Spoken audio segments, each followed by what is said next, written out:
What is up, y'all? It is I, the Comic Cowboy. After a considerable delay, I got back on YouTube this afternoon to post a video for y'all.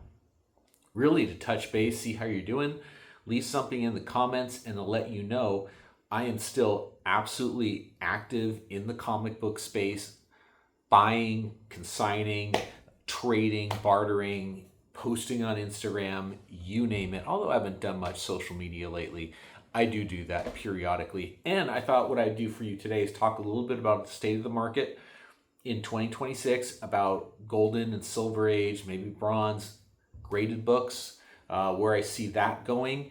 And I've got some examples of material that I focused on buying presently and also last year because the market was sort of similar. I've really used this opportunity to hone in on at auction books that for one reason or another I haven't been able to acquire before, or that were really core to my collection, and really pick up examples of books that I really love that have fantastic covers or keys and are generally hard to find. I'm going to start you off with one that I picked up fairly recently. It's Mystic Comics 3 from 1940 with the Sham cover. Look at this absolute beauty. And in this kind of market, when things are a little bit topsy-turvy and there's still some softness in books, this kind of book is, in my opinion, what I think you should really be taking a look at if you've got the budget for something like this. Sort of lower mid-grade, very tough Sham cover. This is not commonly found. And you could drop into a Heritage auction or a Comic Link auction, maybe even find something like this on eBay without a lot of competition to pick it up. So if you want the book and you like this kind of material, you can get it at or around recent GPA or recent prices.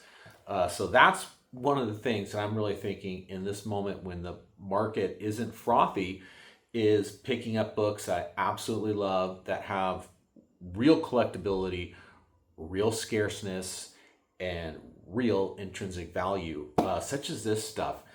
1940, really at the beginning of the war, not a war cover like the covers I'm about to show you here, is just fantastic. How many collectibles do you have, mainstream collectibles, that have real artifacts from the Second World War? You know, in 1942, were kids playing Pokemon? No. They were collecting comic books. Same with the 50s, same with the 60s, 70s. Yes, in the 90s, we eventually got to these modern collectibles. But sports cards, comic books, iconic collectibles, and, in my opinion, classy collectibles. This is the king's hobby. They say that about coins. I say it about comic books. And this is what I'm talking about. All winners. These war covers. A little bit of glare there. You can see the Sham cover. This one, late war, 1943 to 1944. The Allies were making a lot of considerable progress in defeating the Nazis by then. And we've got this just gorgeous Sham cover. It's a 3.0. It looks quite a bit better than that. Buy the book, not the grade, and just look at all the activity there with Cap and Submariner. A fantastic, fantastic book. And stuff that just ages like an absolute fine wine in your collection. I got more of these goodies. I really love this, these timely, the pre-Marvel stuff from the middle of the Second World War. This is from 1941. Two centerfolds detached, but a gorgeous 5.5. Look at that. This is a really cool Sham cover.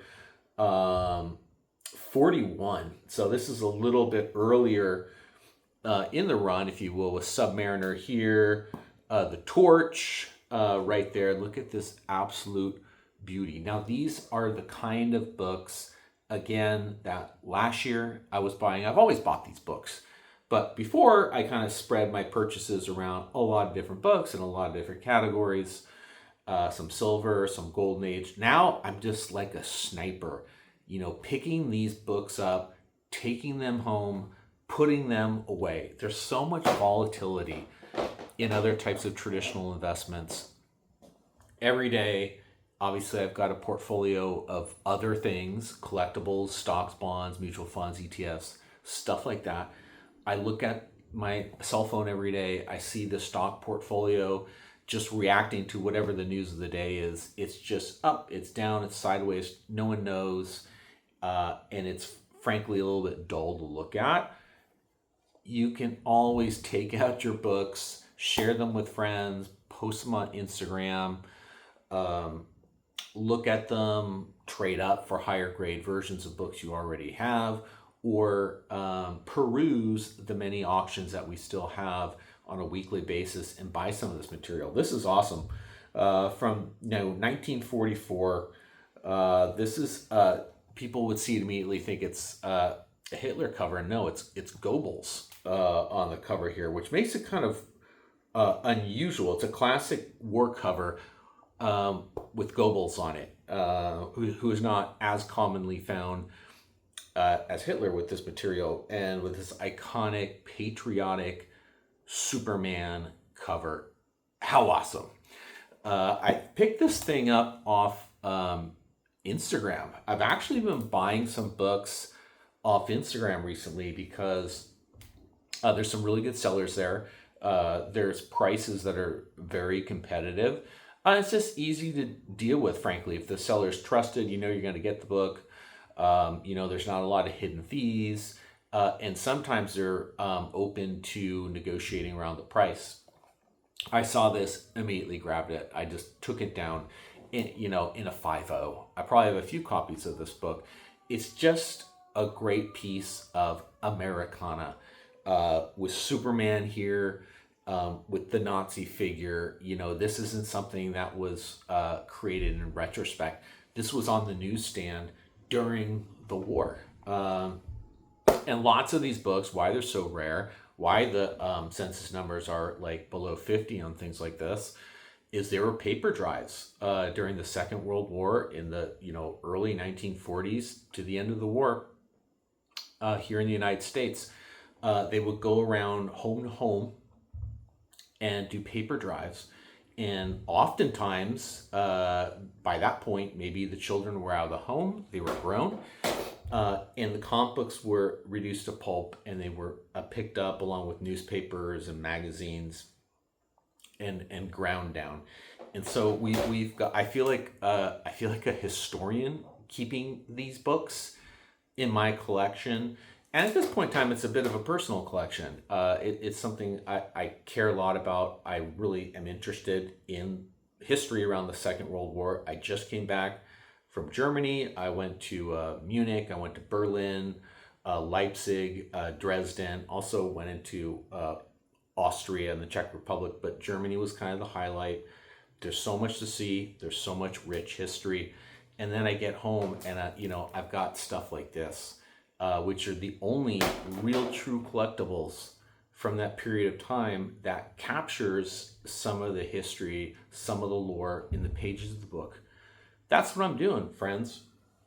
Anyhow, and I buy sports cards, and I dabble in graded video games and other types of memorabilia, whether that's records or Hollywood movie stuff. Passion's always been the comic books. That's what I collected when I was younger. That's what I collect now. And I trust you're in it for the long haul, right? These people that are like going into Pokemon because they think they can make a lot of money on that, or people queuing up at Target trying to buy Topps Chrome boxes or whatever, that's fine. Or Magic the Gathering, that'll come and go. And a lot of people, after kind of the COVID boom, were speculative buyers in this kind of stuff, and they fled. And we're left with people that really care about comic books. That's how it is. It's kind of a long game. So anyhow, let me know what you've been up to. Drop a comment below. Say hello. See you, friends. Take care.